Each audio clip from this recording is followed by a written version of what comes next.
Tata steel shares. Tata steel के शेयरों ने 2023 में दिया सपाट रिटर्न। अब आगे क्या हो निवेश की रणनीति। Tata steel shares. Tata steel के शेयरों में बुधवार 9 अगस्त को बीएसई पर 1.74% की तेजी आई और यह 120.15 रुपए के भाव पर बंद हुआ।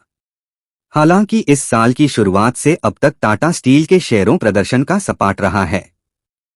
बुधवार के बंद भाव के लिहाज से टाटा स्टील ने इस साल अपने निवेशकों को सिर्फ 0.75% का रिटर्न दिया है। वहीं इस दौरान बीएसई मेटल इंडेक्स फीसदी की तेजी आई है। Tata steel shares. Tata steel के शेयरों में बुधवार 9 अगस्त को बीएसई पर 1.74% की तेजी आई और यह 120.15 रुपए के भाव पर बंद हुआ। हालांकि इस साल की शुरुआत से अब तक टाटा स्टील के शेयरों प्रदर्शन का सपाट रहा है। बुधवार के बंद भाव के लिहाज से टाटा स्टील ने इस साल अपने निवेशकों को सिर्फ 0.75% का रिटर्न दिया है। वहीं इस दौरान बीएसई मेटल इंडेक्स फीसदी की तेजी आई है। वहीं अगर सेंसेक्स से इसके प्रदर्शन की तुलना करें तो सेंसेक्स में इस साल अब तक 7.89% की तेजी आ चुकी है। हालांकि पिछले एक साल में टाटा स्टील के शेयरों में 10% की तेजी आई है।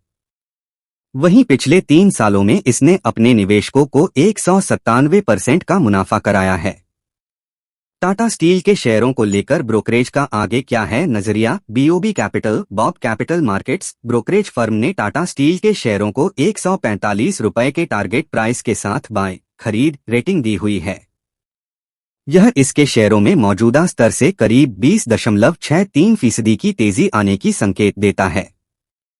ब्रोकरेज ने कहा कि टाटा स्टील का जून तिमाही में ऑपरेटिंग मुनाफा काफी हद तक अनुमानों के मुताबिक रहा है और इसके स्टैंडअलोन ऑपरेशन ने अभी भी 14,000 प्रति टन के उच्च एबिटडा मार्जिन को बरकरार रखा है।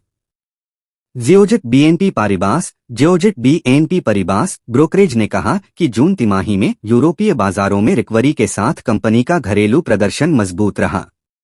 वॉल्यूम विस्तार। भारत में स्थिर मांग और यूरोपीय बाजारों में रिकवरी पर ध्यान देने के साथ हमें उम्मीद है कि निकट भविष्य में इसके रेवेन्यू में बढ़ोतरी होगी। इसके साथ इसने टाटा स्टील को 135 रुपए के टारगेट प्राइस के साथ बाय खरीद रेटिंग दी हुई है। यह इसके शेयरों में मौजूदा स्तर से करीब 12.31% की तेजी आने की संकेत देता है।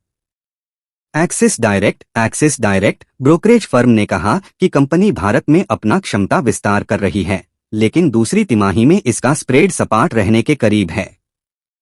इसके चलते इसने टाटा स्टील को 125 रुपए के टारगेट प्राइस के साथ होल्ड की रेटिंग दी है।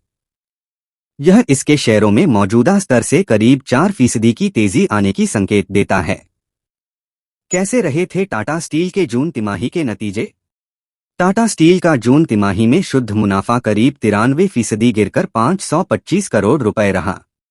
कंपनी के मुनाफे में यह गिरावट उसके यूरोप बिजनेस के कारण आई। हालांकि इस गिरावट के बावजूद कंपनी का प्रदर्शन एनालिस्ट्स के अनुमानों से बेहतर रहा। एनालिस्ट्स ने जून तिमाही में कंपनी का मुनाफा घटकर 125 करोड़ रुपए के आसपास रहने का अनुमान जताया था। टाटा स्टील का टोटल इनकम जून तिमाही में करीब 4.75% गिरकर 63,698.15 करोड़ रुपए रहा, जो एक साल पहले इसी तिमाही में 63,698.15 करोड़ रुपए था।